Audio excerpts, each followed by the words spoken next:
Cricket सिर्फ एक खेल तो नहीं, इस खेल में खिलाड़ी का जज्बात, जुनून सब कुछ जुड़ा होता है और इस जज्बात से जब कोई खिलवाड़ करता है ना तो शुरू होता है बदला। तो दोस्तों आज हम वैसे ही 10 रिवेंज मोमेंट की बात करेंगे जिसे देख आप भी जोश से भर उठेंगे। भाई साहब, माना कि ऑस्ट्रेलिया टीम के पास टैलेंट की कोई कमी नहीं है, लेकिन इसके घमंड में चूर ऑस्ट्रेलिया अपनी हरकतों से बाज नहीं आती। मैच जीतने के लिए ये लोग किसी भी हद तक चले जाते हैं, लेकिन कई बार ये टीम गलत बंदे से पंगा ले लेती है। जैसे इंडिया और ऑस्ट्रेलिया के बीच 2020 के एक टेस्ट मैच में पैट कमिंस और हेजलवुड ने बाउंसर्स की बौछार कर दी थी। पुजारा तक तो ठीक, इवन बॉलर मोहम्मद सिराज तक को इंजर्ड कर डाला था। अब इस सब का बदला किसी को तो लेना था और इसका जिम्मा उठाया बुमराह ने ऐसी रख के तीखी बाउंसर्स मारी कि पूरी कंगारू टीम ताश के पत्तों की तरह बिखरती हुई नजर आई। क्रिकेट जैसे जेंटलमैन गेम का कोई बैड बॉय है ना तो वो है विराट कोहली। आज तक के क्रिकेट करियर में कोहली ने अपने अगेंस्ट खड़े किसी भी खिलाड़ी को बख्शा नहीं। 2017 इंडिया वर्सेस वेस्ट इंडीज की केसरिक विलियम्स कोहली को 29 रन पर ही आउट करने के बाद नोटबुक स्टाइल में सेलिब्रेट करने लगे। वही कोहली को ये सेलिब्रेशन बिल्कुल पसंद नहीं आया। हर किसी को पता है कि विराट अपने दुश्मन को कभी नहीं बख्शते। ठीक 2 साल बाद फिर दोनों आमने सामने थे, लेकिन फिर केसरिक कोहली को स्लेज करने लगे, जिस पर कोहली का खून खौल उठा। और फिर क्या, विराट ने केसरिक विलियम्स की जमकर कुटाई कर डाली, मानो छक्के चौके की बरसात हो रही हो। और शतक पूरा करते ही विराट ने भी नोटबुक स्टाइल में सेलिब्रेट कर केसरी को उसकी औकात दिखा दी।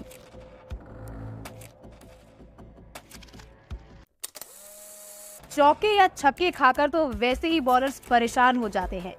ये परेशानी गुस्से में तब बदल जाती है जब बैट्समैन बिग शॉट खेलने के बाद बॉलर की ओर कोई इशारा कर दे। अगर ऐसा होता है तो फिर रिवेंज गेम की शुरुआत हो जाती है। इंडिया और न्यूजीलैंड के बीच एक मैच के दौरान ऐसा ही हुआ था।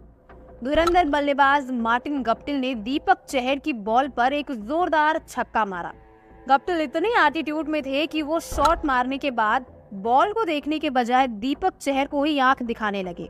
एक तो इतना लंबा छक्का मारा और ऊपर से आंख दिखाया। लेकिन कहते हैं ना दोस्तों कि अहंकार पर हमेशा विनम्रता भारी पड़ता है। दीपक चहर को ये चीज पसंद नहीं आई। उन्होंने गप्टिल से बदला लेने के लिए एक प्लान बनाया और दीपक के प्लान में फंसकर गप्टिल फील्डर को कैच दे बैठी और गप्टिल को आंख दिखाने का बदला अपनी विकेट से चुकाना पड़ा।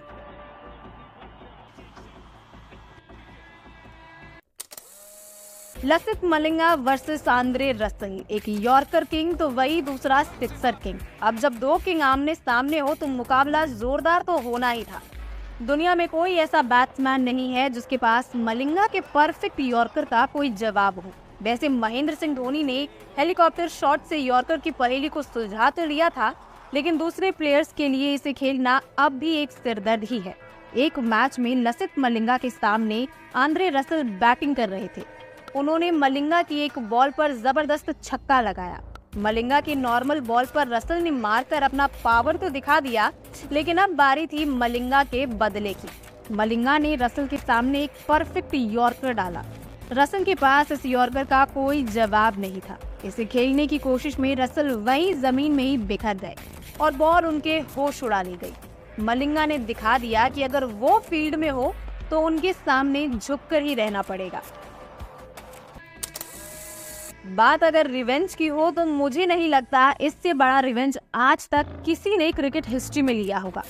T20 वर्ल्ड कप 2007 के दौरान जब युवराज फ्लिंटॉफ की गेंद पर लगातार 2 चौके जड़ देते हैं, तभी ओवर ब्रेक के दौरान फ्लिंटॉफ युवराज से कहते हैं तू बाहर मिल, मैं तेरा गला काट दूंगा, जिस पर दोनों के बीच बड़ी बहस हो जाती है। बोल दिया उसको, तो फिर उसने मुझे बोला कि तू बाहर आ, तेरा मैं गला काट दूंगा।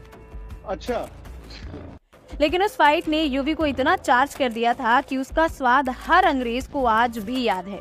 नेक्स्ट ओवर में जब स्टुअर्ट ब्रॉड बॉलिंग करने आए तो युवी ने उनके ओवर में छक्कों की लड़ी लगा डाली और 6 बॉल पर 6 छक्के मारकर पूरा इतिहास ही बना डाला।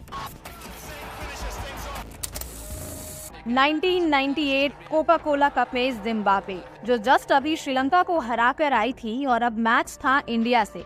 जिम्बाब्वे के खतरनाक बॉलर हेनरी ओलांगा ने आते ही इंडिया का टॉप ऑर्डर को ध्वस्त कर दिया था, जिसमें उसने सचिन को 2 बार लगातार आउट किया। पहली बॉल नो बॉल होने के कारण तो सचिन बच गए, लेकिन उलांगा की अगली शॉर्ट बाउंसर पर सचिन कैच थमा बैठे। इसके बाद उलांगा का सचिन को आंख दिखाते हुए सेलिब्रेशन उनको बिल्कुल रास नहीं आया और भारत वो मैच भी हार गया। लेकिन 2 दिन बाद जब दोनों टीम फिर फाइनल में सामने आई तो सचिन का रौद्र रूप मैदान पर बैठे हर शख्स ने देखा।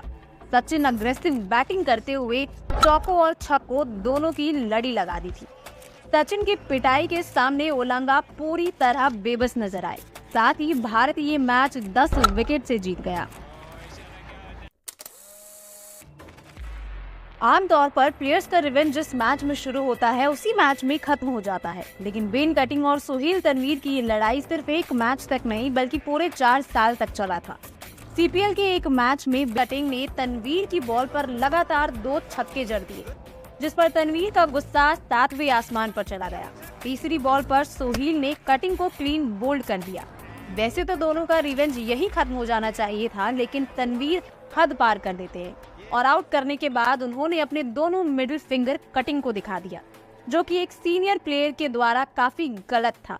हालांकि उस समय तो बेन कटिंग वहां से आराम से निकल गए, लेकिन उनके अंदर की आग जलती रही। पूरे 4 साल बाद दोनों दोबारा आमने सामने थे। बेन कटिंग ने दोबारा से तनवीर की ओवर में लगातार 2 छक्के लगाए, जिसके बाद उन्होंने अपना बल्ला नीचे रखा और वैसे ही तनवीर को अपने दोनों हाथों से मिडिल फिंगर दिखा डाले। आमिर सोहेल वर्सेस वेंकटेश प्रसाद। 1996 वर्ल्ड कप के दौरान पाकिस्तानी टीम 14th ओवर में ही 100 से ज्यादा रन बना चुकी थी। आमिर सोहेल वेंकटेश प्रसाद का सामना करने के लिए तैयार थे। आमिर ने उस बॉल पे जोरदार चौका मारा। बात सिर्फ इतनी होती तो कोई बात नहीं थी, लेकिन चौका मारने के बाद आमिर अपने बैट से प्रसाद की ओर इशारा करके कहा कि तुम्हारी जगह भी बाउंड्री लाइन के बाहर ही है। इसके बाद आमिर को लगा कि बॉलर प्रेशर में है, लेकिन अगले ही बॉल पर प्रसाद ने जो किया वो आमिर को अपनी गलती का एहसास कराने के लिए वो काफी था। प्रसाद ने आमिर की स्लेजिंग का जवाब एक गुड लेंथ डिलीवरी से दिया, जिससे आमिर की विकेट ही उखड़ गई और आमिर को ही बाउंड्री पार पवेलियन जाना पड़ गया। इसे कहते हैं परफेक्ट रिवेंज मोमेंट। मौका था इंडिया और ऑस्ट्रेलिया के बीच एक वनडे मैच का और बैटिंग पर थे MS धोनी, जिन पर ऑस्ट्रेलिया की टीम बाउंसर्स की मानो बारिश ही कर रही थी। उसी दौरान बेंजामिन मिल्टन हाउस की एक तीखी बाउंसर सीधा धोनी के सर पर जा लगती है, जिससे धोनी काफी गुस्से में आ जाते हैं। लेकिन फिर अगले ही ओवर में मिचेल जॉनसन की गेंद पर जब धोनी सिंगल लेना चाहते थे, तभी जॉनसन उनके रास्ते में जानबूझकर खड़े हो जाते हैं और वो वहीं गिर जाते हैं। ऐसा लग रहा था कि सारे कंगारू धोनी को ही अपना निशाना बनाने की ठान चुके थे, लेकिन धोनी को इसके बाद जो गुस्सा आया वो बहुत खतरनाक था। और फिर क्या, धोनी का विकराल रूप उस हर बॉलर ने देखा। जो भी उनके सामने आया बस पिटकर ही गया। उस दिन कंगारुओं ने मान लिया था कि धोनी का गुस्सा बहुत खराब है। फरवरी 2002 में जब इंग्लैंड भारत के दौरे पर आई, तब इंडिया शुरू के 5 मुकाबले में 3-2 से आगे चल रहा था, लेकिन छठे और आखिरी मुकाबले में इंग्लैंड जीत जाती है, जिससे सीरीज भी ड्रॉ हो जाता है, जिसमें आखिरी बॉल पर फ्लिंटॉफ विकेट लेने के बाद गांगुली को चिढ़ाने के लिए टी-शर्ट उतार हवा में लहराने लगते हैं और उनको गालियां भी देते हैं। वहीं एक तरफ गांगुली को फ्लिंटॉफ की ये हरकत बिल्कुल रास नहीं आती। गुस्से से आग बबूला हुए गांगुली बस बदला लेने का इंतजार करते हैं। जो हुआ, क्यों हुआ, कैसे हुआ, ये सब सोच के दुख भी होता था, गुस्सा भी आता। उसी साल जुलाई में जब भारत ट्रायंगुलर सीरीज खेलने इंग्लैंड जाती है और लॉर्ड्स में हो रहे फाइनल मुकाबले में भारत इंग्लैंड को हरा देता है, इसके बाद दादा अपनी टी-शर्ट उतार लॉर्ड्स की बालकनी पर जो सेलिब्रेशन करते हैं वो दिखाता है कि रिवेंज कैसे लिया जाता है। इस लम्हे को आज भी मोस्ट आइकॉनिक मोमेंट के रूप में याद किया जाता है।